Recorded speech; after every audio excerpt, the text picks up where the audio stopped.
집에서도 편하게 강아지 질병 상담을 받을 수는 없을까? 집에서도 핸드폰으로 강아지 질병 상담을 받을 수 있습니다. 우리 펫닷컴에서 수의학 박사 닥터엠에게 강아지 질병 상담을 받아보세요. 여러분 안녕하세요. 수의학 박사 닥터엠입니다. 자, 이번에는 강아지 요로결석 수술에 대해서 알아보겠습니다. 요로결석은 주로 강아지의 방광에 돌이 생기는 것인데요.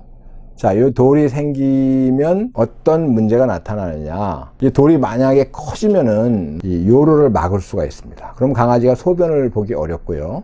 또, 소변을 오랫동안 못 보다 보면 소위 말하는 요독, 노폐물이 배출이 안 되기 때문에 독성 물질이 혈액에 차서 소위 말하는 요독증이 발생하고 증상으로 강아지가 구토를 하거나 설사를 할 수도 있습니다. 그리고 뭐 꽉 막은 건 아니지만 어느 정도 막혀 있으면은 강아지가 소변을 보는 것을 불편해하고 또 결석에 의해서 이제 이 방광의 상피세포에 어떤 상처가 생기면 출혈이 발생을 하는데요. 이렇게 되면 강아지가 혈뇨를 보기도 합니다. 자, 그렇다면 강아지 요로결석 수술 꼭 필요할까요? 그리고 만약에 수술을 해야 한다면 언제 해야 될까요? 강아지 요로결석은 발병 요인이 스트로바이트 요로결석 같은 경우에는 요로 감염증하고 관계가 있고 칼슘 옥살레이트 같은 경우에는 먹는 음식하고 관계가 있는데요.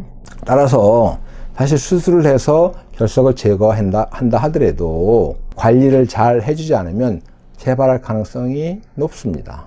따라서 강아지 요로결석이 발견됐을 때 무조건 수술부터 할 필요는 없는 것입니다. 왜냐하면 수술해도 또 생길 수도 있기 때문에. 따라서 관리를 우선 해볼 필요가 있는데요. 물론 결석이 굉장히 커서 요로를 꽉 막고 있다면, 그리고 혈뇨를 아주 심하게 본다면 빨리 수술해서 결석을 제거해야 되겠지요. 하지만 그렇지 않다면은 우선 관리를 통해서 결석을 적게 하거나 또는 배출을 할 수 있는 방법 등을 모색해 볼 필요가 있는 것입니다.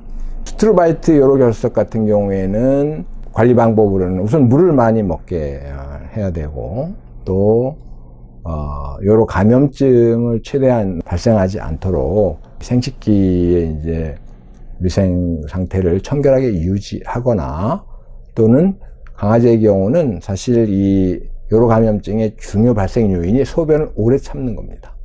그래서 소변을 특히 이제 실외 배변하는 경우에는 주인 집에 늦게 들어오거나 하면 오랫동안 소변을 참아야 되는데, 이렇게 되면 요로 감염증 발생 가능성이 높아지고, 그렇게 되면 스트로바이트 요로결석 발생도 높아지기 때문에 이런 관리를 통해서 일단 결석의 상태를 지켜볼 필요가 있습니다. 그렇게 하고 수술은 진짜 이런 관리로 통제가 되지 않고 점점 결석이 커져서 요로를 꽉 막거나 또는 출혈이 심하게 발생하거나 이렇게 되면 그때 가서 수술을 고려하면 되는 것입니다. 다시 한번 말씀드리지만 강아지 요로결석은 수술을 해서 제거를 해도 또 발생할 수 있기 때문에 당장 수술부터 하는 것보다는 우선 관리법을 통해서, 즉 저방식 사료, 기능성 영양제, 물 많이 먹이기, 또 음식 가려서 먹이기, 요로 감염증 예방 등등 다양한 방법을 시도해 보고 그 결과에 따라서 더 이상 결석이 커지지 않고 큰 문제가 없다면 그런 관리법을 유지하시면 되는 거고, 그런 관리에도 불구하고 결석이 계속 커져서 요로를 막는다거나 이렇게 되면 수술을 해서 이 결석을 제거하면 되는 것입니다. 감사합니다.